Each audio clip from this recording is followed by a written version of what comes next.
Hello बच्चों, चलिए प्रश्न को देखते हैं। प्रारंभिक एनाफेज में प्रत्येक गुणसूत्र के दो अर्ध गुणसूत्रों के पृथक्करण की शुरुआत होती है। हमारे पास दिए हुए विकल्प हैं। विकल्प ए, सेंट्रोमेयर की गुणसूत्रीय तंतुओं के अंदर संबंध द्वारा। विकल्प बी, मेटाफेजिक तर्कु तंतुओं के दीर्घीकरण द्वारा। विकल्प सी, विभाजित होने वाले काइनेटोकोर्स के मध्य लगने वाले प्रतिकर्षण बल के कारण। विकल्प डी, उपरोक्त सभी। प्रश्न की मुख्य अवधारणा है मुख्य अवधारणा इस प्रश्न की मुख्य अवधारणा है पश्चावस्था।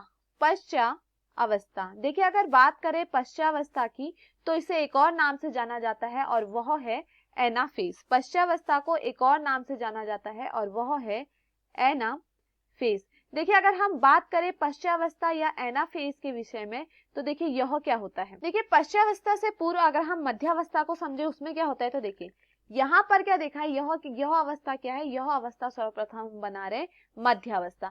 देखिए, मध्यावस्था में क्या देखा जाता है, मध्यावस्था को किस नाम से जाना जाता है, मेटाफेज के नाम से भी जाना जाता है।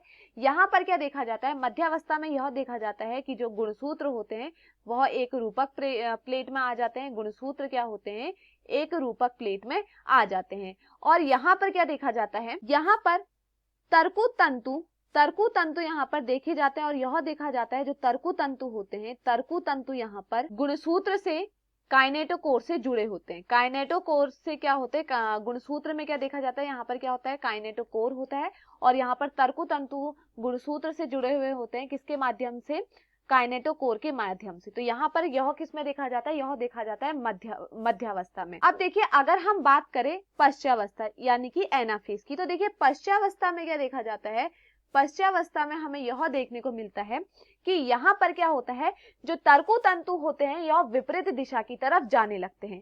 तर्कु तंतु जब विपरीत दिशा की तरफ जाने लगते हैं तो यहाँ पर जो तर्कु तंतु किससे जुड़ा हुआ होता है, तर्कु तंतु जुड़ा हुआ होता है काइनेटोकोर से। तो देखा क्या जाता है, यह देखिए यहाँ पर यह क्या है, यहाँ पर यह देखा जाता है कि जो काइनेटोकोर होते हैं जब तर्कु तंतु से जुड़े हुए होते हैं, जब वो विपरीत दिशा की तरफ जाते हैं तो यहाँ पर क्या लगता है, प्रतिकर्षण बल लगता है। जिस कारण क्या होता है, जिस कारण यहाँ पर यह देखा जाता है कि यह यहाँ पर क्या होता है, सेंट्रोमेयर से टूट जाता है।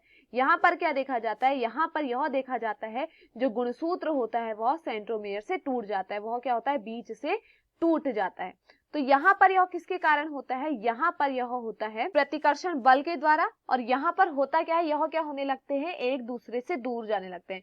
गुणसूत्र में क्या देखा जाता है, यह एक दूसरे से दूर जाने लगते हैं। एक तो तर्कु तंतु क्या करता है, विपरीत दिशा की तरफ जाता है जिसके कारण यह भी खींचते हैं।